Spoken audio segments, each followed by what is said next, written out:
L'hormone présentée est l'hormone de croissance. Le gène de l'hormone de croissance se trouve sur le 17e chromosome. Cette hormone est composée de 191 acides aminés. Il existe aussi une forme courte composée de 32 à 44 acides aminés de moins, ayant des fonctions identiques, sauf pour cicatrer au métabolisme des glucides. Cette hormone fait partie du groupe chimique des protéines. Celle-ci est produite dans l'adéno-hypophyse, c'est-à-dire dans le lobe antérieur de l'hypophyse, se situant sous l'hypothalamus. L'hormone de croissance est produite plus précisément dans les cellules somatrophes, qui représentent 40% de l'adéno-hypophyse. L'hypothalamus sécrète deux hormones agissant comme mécanisme de régulation responsable de la libération ou de l'inhibition de l'hormone de croissance dans le corps. La somatolibérine est responsable de la libération, alors que la somatostatine est responsable de l'inhibition. La somatolibérine envoie le signal à l'adéno-hypophyse de libérer l'hormone de croissance au cours de la nuit lorsque l'individu est dans une phase de sommeil profonde depuis 1 heure. Ce processus est enclenché par le rythme circadien. D'autres facteurs influencent aussi la production de l'hormone, dont l'alimentation, le niveau d'anxiété, l'âge et le sexe. Le GH circule dans le corps grâce au sang à un rythme de 125 ml/m² par minute. L'hormone aura une période de vie dans le corps d'environ 20 à 30 minutes. D'ailleurs, celle-ci est en plus grande quantité à l'enfance et à l'adolescence, mais aussi lors de la maternité. Cela dit, cette hormone est produite par notre corps et nous est utile toute notre vie. Les deux fonctions principales de cette hormone sont la stimulation du foie afin de produire de l'IGF et le métabolisme, notamment des glucides. Explorons maintenant plus en profondeur chacune de ces fonctions. Tout d'abord, la stimulation du foie afin de produire de l'IGF.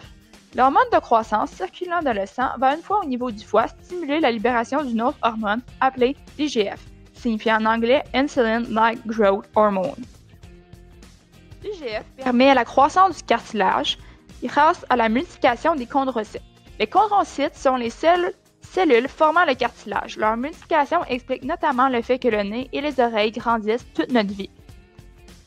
L'IGF a aussi une action sur la croissance des os et des muscles squelettiques.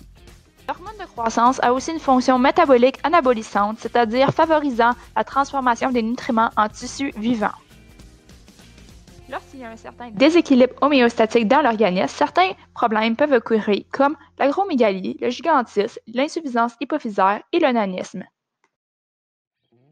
L'insuffisance hypophysaire touche majoritairement les adultes et peut être causée par un adénome au niveau de l'hypophyse et certains traitements médicaux, comme la chirurgie, la radiothérapie et la prise de certains médicaments. Les symptômes de l'insuffisance hypophysaire chez l'enfant sont le ralentissement de la croissance, garder plus de graisse, une absence de puberté, et chez l'adulte, une diminution de la masse musculaire, une perte osseuse légère, un amincissement de la peau, une diminution de l'énergie et des performances sportives. La solution à l'insuffisance hypophysaire est la prise d'hormones de croissance synthétiques. Malheureusement, lors du diagnostic, certaines personnes ont déjà des séquelles permanentes de l'insuffisance hypophysaire qui l'ont vécu. Quand on parle du nanisme, on parle d'un nanisme proportionnel, c'est-à-dire que les personnes de petite taille ayant cette pathologie ont des proportions corporelles normales. Ils ne dépasseront normalement pas 1,2 m à l'âge adulte.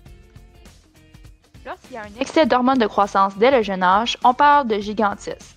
Le gigantisme est le développement rapide et excessif du squelette avant la puberté. Les enfants sont très grands, mais proportionnels. Si l'excès d'hormones de croissance commence à l'âge adulte, on parle d'agromégalie. L'agromégalie est une augmentation anormale des dimensions du nez, du menton, des mains, des oreilles et des pieds par rapport au reste du corps. Il peut aussi avoir une hypertrophie du cœur et de la glande thyroïde, une possibilité de déformation de la colonne vertébrale et de l'arthrose. Cette hormone fait actuellement beaucoup parler. En effet, certaines personnes n'ayant pas de déficience inquiétante en hormones de croissance vont prendre des doses de l'hormone pour notamment ralentir le vieillissement et augmenter la masse musculaire. En revanche, les symptômes sont assez inquiétants. Beaucoup se demandent à quel point un potentiel ralentissement physique de la vieillesse vaut la peine quand ta vie peut être mise en danger. C'est ce qui conclut la capsule sur l'hormone de croissance. Merci!